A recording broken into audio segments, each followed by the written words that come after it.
นี่ตัดงาออกแล้วทุกคนตังละยูบวันเป็ดกอสุดเนี่ยตังอีกเนี่ยเขาแกะโดดแล้วทุกคนเขาแกะแบบป่าไปโดดแล้วเขาบดได้โบกเนาะมันก็เลยว่ายักแห้งๆอันนี้น่าจะเป็นเส้นเรียวนึงตัดเด็กทุกคนเนาะปลายต้นเทคานไว้ร้ายตัวเสาเห็ดก็เลยว่ามาพากันตัดแบบอัน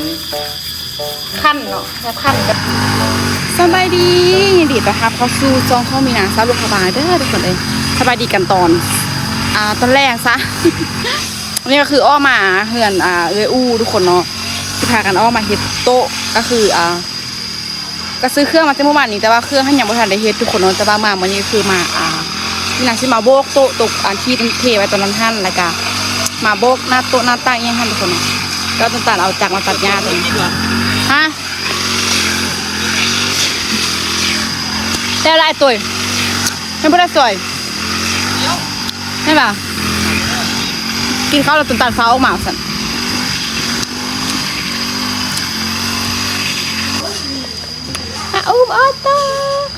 ตัวไอ้พวกนี้มันน่าใครกำลังตัวไม่ต่างกันขนาดเดี๋ยวเห็นกันอะไรเงี้ยอีกถ้าต่างตัดหญ้าแล้วทุกคนเนาะเจอกันมาพักพอแล้วนี่ว่าฟ้ามาเทน้ำซอยสั่นสายตัวเทแล้วล่ะมึงเอาตัวดูเอาตัวยิ้ม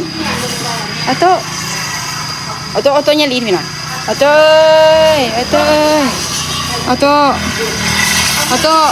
โอ้ยตัวบางย่างเอาตัวเราตามมันนี่ละนี่ตัดหญ้าออกแล้วทุกคนตังละยูบวันเป็ดกอสุดเนี่ยตังอีกเนี่ย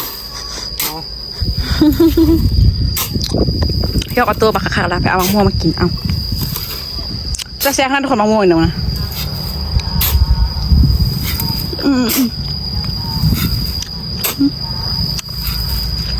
เห็นนะวะเอาก็มีคิดดิดนำ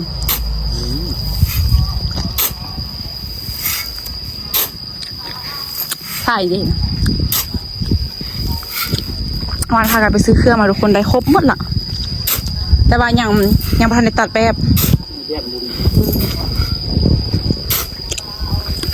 ขั้นตัวต่างตัวก็ยังพันในตัดเนาะแล้วก็แบบโตแบบตั้งก็ยังมีบะโคเผือป้าผักอันนี้ว่าคำงามไหมตับมะฮุ่นเพื่อนเนาะฝนสิมาอีกแล้วทุกคนเพื่อนบะกุนมืดเพื่อนนะรอเดียวบ่พอที่พออยู่ป่ะรอเครื่องเนาะเพราะว่ามื้อนั้นรอเดียวเราได้แต่หน้าโต๊ะเด็กเพิ่นคู่หรอวะยังบ่ได้คู่เถอะเย็นเลยเข้ามาในนี้นะมันยังใจปลาส้มเอาทุกคนเพราะว่าไอ้ตัวยังบ่ทันได้อันนั้นเนาะแล้วก็ปูนมันก็บ่เลื่อยอีกเอาปูนเอาย่างไว้ในเหล็กตัดเหล็กตัดทุกคนเนาะนี่แค่ตัดเลยเดือดขับโอ้ยม่วงตกสั่งจัง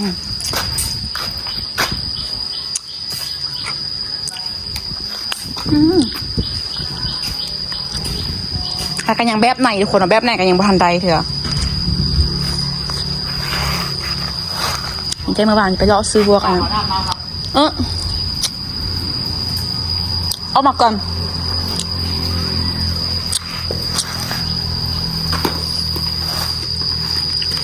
เอาปากกำงามข้างล่างมั้งไหมเลี้ยวไปบางทีคือว่าผมซื้อว่าซ้ำกันเลยทุกคนเนี่ยว่านอกเนี่ยผมซื้อไว้ง่ายคือคนนี้ใดเลยแต่ความจริงมันเป็นผู้บักสั่นเลยทุกคน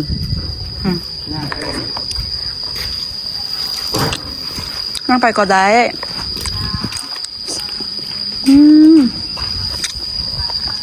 แห้งคักๆเลย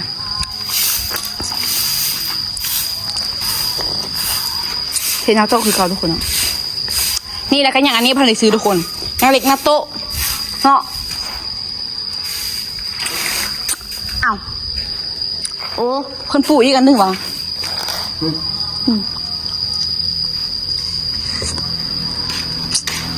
เขาบอกกะโลมี11เลยหาแบบเลยมันบ้างนะ ม่ค้ากินมะม่วงอยู่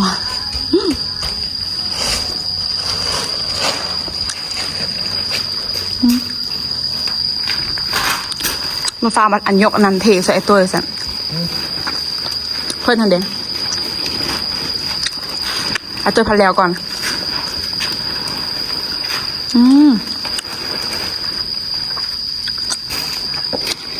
มันมีการสั้นส่วนยังเลยสูตรมัวขนาดเลยเนาะ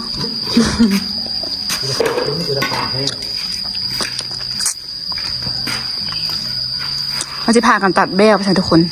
ตัดแบบอันนั้นนะแต่ยังบุทันเนาะเพราะว่าไอ้ต้ยก็ขาเวียกเดียมันผมมีหนักกับเวียกค่อนข้างไล่หนึ่งเดียจะตัดแบบแบบขั้นแต่ว่ามันก็ต้องใช้เวลาทุกคนเนาะเบาก็เป็นมือด้วยผักกระทะเฮ็ดอีลี่เนาะเพราะว่าเขาช่วงเขาสิตัดอันแผ่นต้นทุกคนมันก็ด้นเลยต้องตัดแผ่นต้นเนาะส่วนสิตัดแผ่นต้นส่วนเขาสิวัดสิแทเพราะว่าเขาเฮ็ดกับแบบเฮ็ดให้มันหมดเหล็กเขาเลยเสร็จทุกคนหมดแผ่นต้นเขาเลยเพราะว่าคันท่าว่าฮะข้าบันไดเนาะข้าบันไดแผ่นหนึ่งนี่ได้ยุ่จากซ่าแผ่นแผ่นหนึ่งได้ยุ่จากซ่ามันได้นั่นได้ได้หรอกลายบอดี้นี้ยักษ์เหล็กมีแบบเซตเลือดๆนะเพราะว่าเขาตัดเป็นน้อยๆนะคะจ้อเดี๋ยวทุกคนเขาบริแบบเพชรใหญ่ประเดี๋ยวแต่ว่าต้องท่าทุกคนทุกคนเนาะเดี๋ยวถ้าทุกคนทุกว่างก่อนเดี๋ยวถ้าเต้ยแบบได้พักผ่อนก่อนสินะ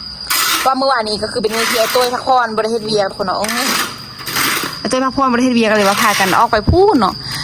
บุคิดว่าสิได้ไปฮอตปักสันทุกคนเอ้ยคิดว่าสิได้ไปฮอตแต่แบบทาบกอย่างเงี้ยสินะใช่แล้วบันไดไปฮอตปักสันไปไกลๆรอไทยรอว่าเกือบกลับมามือเปล่าทุกคนเนาะใครแต่ว่ายังได้ครบหมดขันว่าถ้าแบบไปแล้วแบบไปละลาบริเงี้ยกลับมานี่แบบเสียใจแห่งเลยเสียน้ำมันรถเสียเที่ยวอีกทุกคนปุดน้อยว่ะเมื่อวานนี้มาฮอตบาน7 โมงเนาะ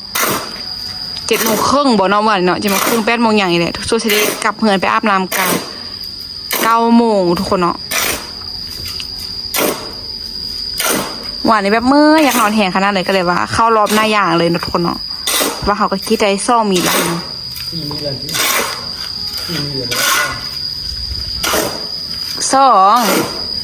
3ถ้ารุ่ม3มาถึง2ก็เลยว่าพอดีเข้ารอบวันนี้ขนาดทุกคนถ่ายเข้ารอบมัดทุกคนเนาะไม่ขูดแม่จำปีเข้ารอบสุดท้ายแล้วแบบฝนบ่ตกเลยเนาะ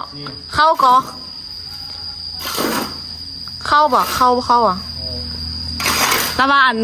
ว่าฝนบ่ตกไหมแล้วว่าอากาศดีแต่ก็ไม่ได้ไปคิดก็ไม่ปีมือเช้าเลยนะฮะผู้ชายบอกแม่สิพาอันนั้นไปซื้อดิตี้อยู่ไม่ให้บอกอันนั้นอยู่พาบุหงไปซื้อยังหงแม่นวะโบแม่นใหญ่แม่ซื้อบุหงได้ยินหลบน้องตุกอยู่แต่บุหงจะซื้อยังยันตาลผสมปูนแซ่ปูนไว้ทุกคนเนาะแล้วเดี๋ยวจำได้ไม่นานสิมาโบกันนี่แล้วก็โบกหน้าโต๊ะโบกตั้งที่เป็นนางนี่มากันค่ะทุกคนเดี๋ยวมีนางสิมาโบกตั้ง1 หน่วยนะคะจับก่อนไม่ได้เลยอันนี้ก็คือโต๊ะ9 อย่างที่ประเอามาใส่เป็นตั้งนั่งเลยเป๊ะเลยเอาแกะโดดแล้วทุกคนนะคะแกะแบบปลาไปโดดแล้วเอาบดได้โบกเนาะมันก็เลยว่ายักแห้งๆอันนี้น่าจะใช้ได้เรื่องนึงบดได้โบกโปะบักมันโดดแล้วทุกคนต้องเต้นคุณเนาะลายเดือดลายปีอ่ะอุ้ย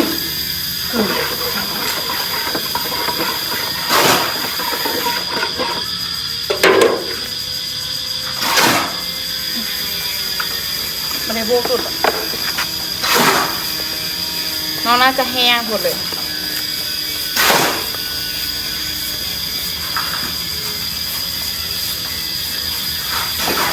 พอดีไอ้ต้นตัดเด็กคนน้องพอไอ้ต้นเทคานไว้ร้ายตัวเสาเฮ็ดก็เลยว่ามาพากันตัดแบบอันขั้นเนาะแบบขั้นแบบโต๊ะ ก็ไม่อยากจะตายมาลวกมาเทนิทาให้ตัวตัดทา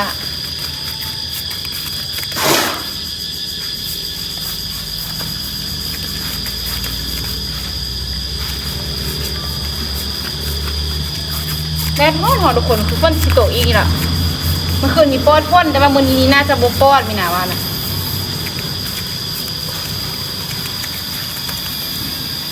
กำลังทอดไข่ไหน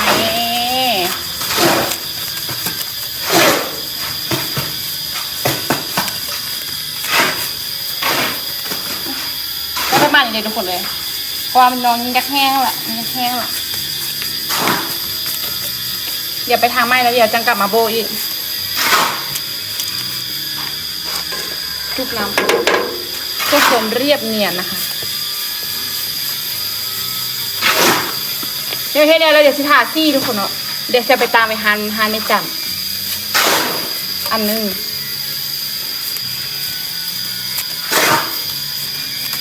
ก่อนเพราะว่าเขายังพันได้เฮ็ดหมดเถื่อ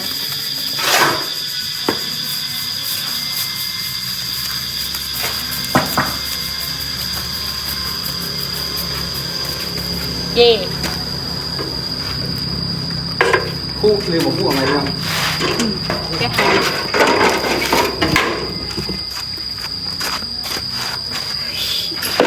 ตานี่กันหน่อยโอ้ยมันโกง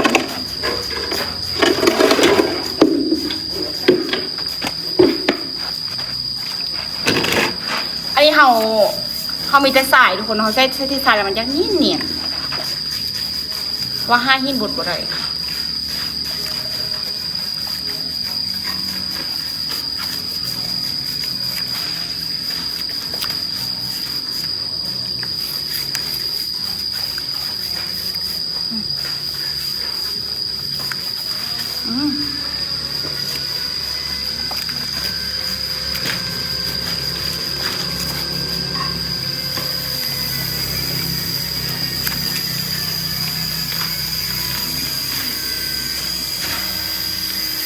วันนี้ที่ใช้เป็นซี่ปลาทะเลทุกคนเนาะ5ซื้อซี่มาบาทนี่แต่ถ้าแห้งละมือที่ทาซี่เลยแล้วก็แต้มดอก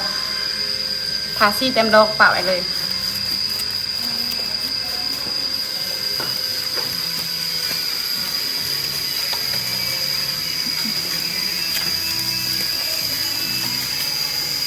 ไปเฮ็ดได้ไล่กับเซเลบทุกคนเลยโบกเลยนะโบกเป็นเบียร์ที่แบบค้าที่สุดเลยทุกคนโบกอีเลยว่ามันในหน้าคนเก่าแบบมันจำเจเฮ็ดแต่แนวเก่าค่ะนะโบกค่ะนะอันอื่นยังแบบระยางไปยางมาแต่ว่าโบกนี่ได้นั่งนะคะกลมหน้ากลมตาเฮ็ดแต่ตัวเก่านี่ตอนนี้เฮ็ดกับนาค่ะนะช่องคนโบกคนละคนละทางเนาะค่ะค่ะแต่ว่าก็ต้องได้เฮ็ดทุกคนเลยเฮ็ดเขาบ่ได้เงิน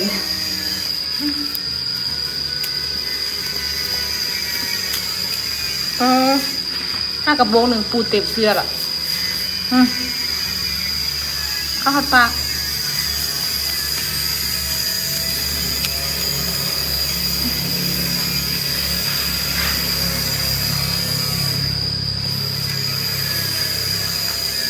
แห้งมันสวยไล่มือ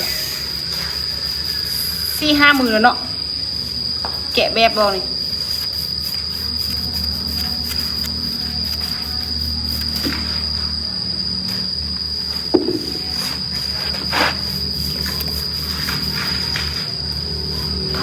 ปูนจนบดติดมันแห้งเกิน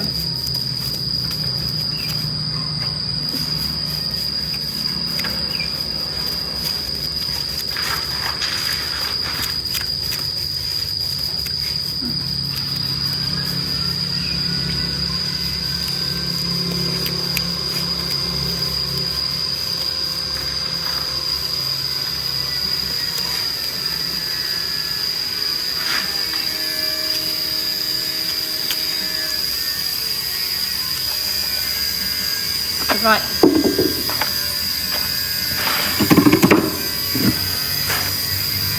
เดี๋ยวต้นตาจะเทอีกแบบคนเป็นงานโบกทุกคนจะมาที่โดนเพราะว่ามันแห้งแล้วมันโบกงานน้ำตาลกลางอันนี้ มันกระเทนาโต๊ะละเราจะไปเบิ่งไอ้ตัวเห็ดแล้วทุกคนเนาะอย่าไปด่าโบกแล้วกันตอนนี้มาเหือเราทุกคนเนาะก็คือแบบเพชรยังเรียบร้อยมีนากับโบกโมโตะโบยังเรียบร้อยแล้วกันฟ้าเข้ามาเลยฮ้อนวีซิมาเฮ็ดแนวกินทุกคนเนาะวันนี้คือซิมาเฮ็ดผัดเผ็ดตกไก่ใส่ใส่นอส้มทุกคนเนาะนอไม้ส้มนอไม้ดอกอย่างนี้แหละคือแบบไอตัวกับต่างๆกับไปเบิ้งไม้ยังมาทุกคนเนาะแต่ว่ายังบ่ทันใดแต่การส่วนเป็นแบบพวกค่าตั้งหรือเป็นขั้นเนี่ยทุกคนเนาะก็คือต้องท่าแบบนั้นเคยเบิ้นฟ้ามาให้เพราะว่าเฮาเฮ็ดไปมันน่าจะบ่ทึกทุกคนมันรู้สึกเป็นน้อยๆสั้นๆเลยทุกคนเนาะก็เลยว่าเฮ็ดแนวอื่นไม่ท่าเนาะมีแต่แบบเฮ็ดเป็นไม้สุกแล้วก็แบบแกะแบบแล้วก็เทหน้าโต๊ะหน้าตายังไม่ท่าทุกคนเนาะสำหรับแบบนั้นเคยเบิ้นฟ้ามาน่าจะอีกประมาณ2 มื้อเพราะว่าเพิ่นกลับไปแบบไปส่งเครื่องส่งข้อยังอยู่เมืองหุ่นทุกคนเนาะเลยว่าเฮ็ดแล้วก็เลยว่ากลับมาก่อนเนาะส่วนต่างๆก็เทหน้าโต๊ะแล้วก็เทตั้งน้อยหั่นแล้วก็ออกมาเลยเดี๋ยวสิไปเฮ็ดให้กินทุกคนเนาะตอนนี้ประมาณ6 โมงปลายละมันทุเรียนขนาดเลยไปเลยพี่ทุกคนตอนนี้นะเอาตัวอันนี้ลงไว้แล้วฮ้อนทุกคนเลยโหฝนสิตกหรือบอลเราตอนแรกนี่แต่ว่ามื้อนี้ก็คือปอดฝนบ่มีฝนเลยมื้อนี้นะตั้งแต่ตอนดึกตอนเช้ามาทุกคนเนาะกูโหว่าตอนแรกเนี่ยมันสิตกหรือบ่กินทุเรียนปักแห้ง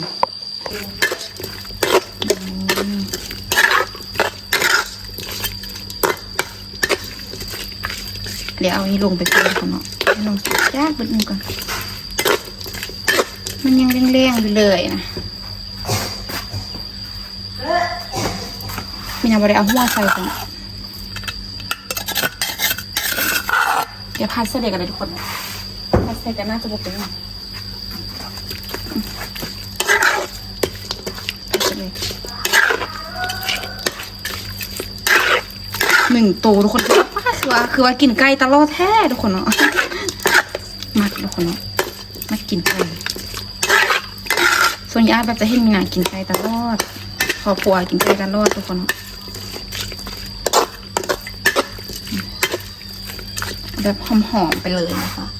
ไฟเขาคือบุอยากแห้งปันใหญ่เดี๋ยวเขาเอาฟืนสีก่อนนี่ไฟใส่ไหมเมื่อยทุกคนไปเห็ดอันนั้นนะขายแต่เห็ดอยู่โฮมเนาะเบี้ยยังกับมือมาทุกคนเนาะหน้าเงินเมื่อยหมดเลย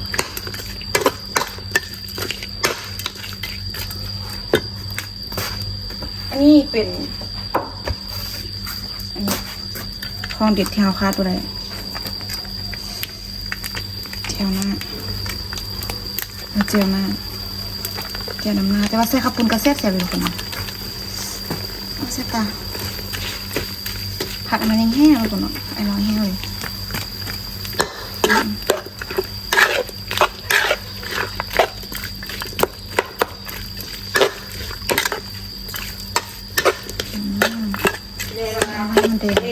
อาบน้ำมือสวยเห็นเม็ดเม็ดบริอาบน้ำแต่คิดว่าสิว่าอาบน้ำเลยเอามาจุดอาบน้ำ ซีมันเอาเดียวกัน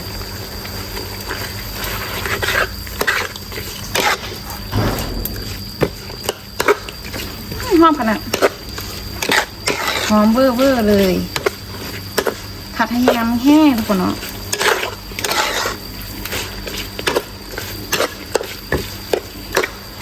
เดี๋ยวเอาลงไปก่อนทุกคนเนาะเดี๋ยวทาไปหัวเดี๋ยวเอา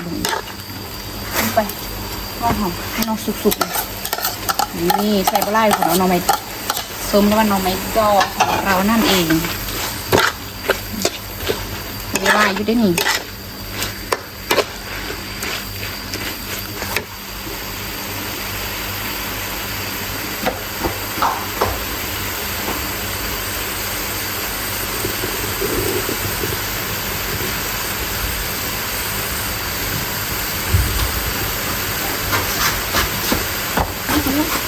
เรื่องไปดึงเข้ามาใส่แห้งอีกแล้วพ่อบริสุทธิ์ถอดออกไว้พ่อมาดัง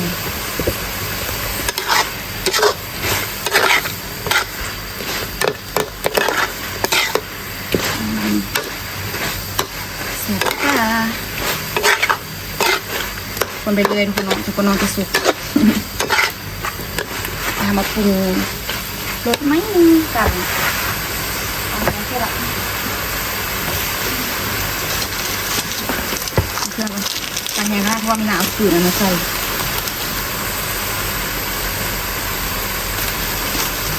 มันจะไม่เคยได้ทุกคนน้องเพราะว่าอันนี้เกี๊ยวเขายักษ์แบบเอาคุกเค็มนิดนึงละอันนี้ปลามันจะตุ่มหมดมีต่างอาหารทำไมน้องมีแต่ตุ่มหมดเนาะเลย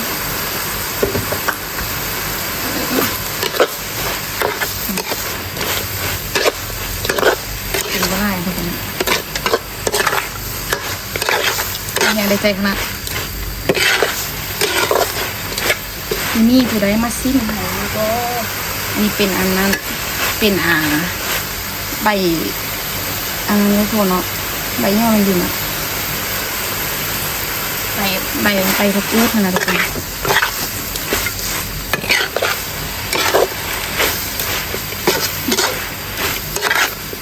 ว้าวเด็ดข้าวงอนทุกคนงอนเอาแบบน่าจะพุ่นเหนื่อยน่าจะบอกหูกาว่ามึงมีบ่มีพ่นสักน้อยเลยเมื่อว่าจากไม้กระยานบ้าเป็นคนเรามีประมาณนิดเดียวเลยหูกาเฮาตัวแมวหน่อยใช่ไหมวะ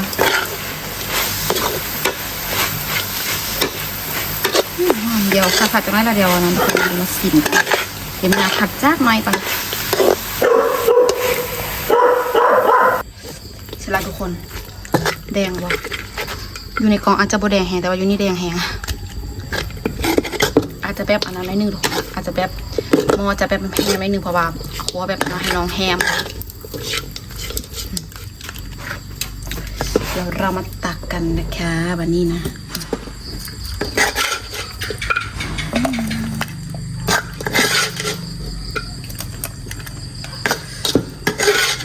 มาหมดก็กินมืออื่นทุกคนเนาะโอ้หอมไร้ใจขนาดเลยพอดีมาอยู่แบบหน้าหม้อไฟทุกคน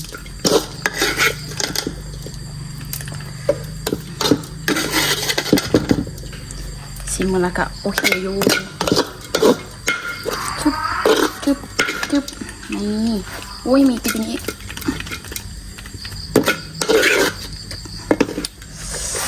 แทน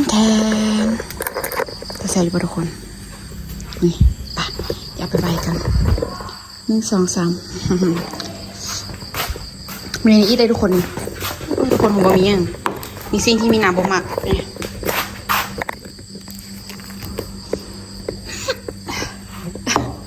พยายามสิฝึกกินแต่ทุกคนอยากกินเพราะว่าเบิ้งก็เป็นตาแซ่บอยู่แต่ว่ากินจนได้มันก็กินบ่ได้เดี๋ยวทุกคนเดี๋ยวเกี่ยวกินข้าวกันจะไหมนี่นะเฮ็ดกินเกี่ยวยังแล้วทุกคนเนาะเดี๋ยวสิไปอาบน้ำก่อนตอนนี้แบบร้อนแห้งเดี๋ยวไปอาบน้ำแล้วก็เดี๋ยวท่าต้นตาลมาแล้วก็ไทเกอร์อาบน้ำมาแล้วก็น่าจะกินข้าวเลยทุกคนเนาะเดี๋ยวก็จะทอดไข่ดาวไทเกอร์เพราะว่าตัวนี้น่าจะกินบ่ได้น่าจะเผ็ดเดี๋ยวสีข้อโตไปอาบน้ำกับทุกคนในคลิปนี้ถ้าได้กับฟ้าทุกคนกดไลค์กดแชร์กดติดตามเพื่อเป็นกำลังใจให้ในคลิปต่อไปเนี่ยเด้อทุกคนเดี๋ยวข้อตลาไปก่อนมาเจอกันคลิปหน้าสบายดีสวัสดีค่ะบ๊ายบาย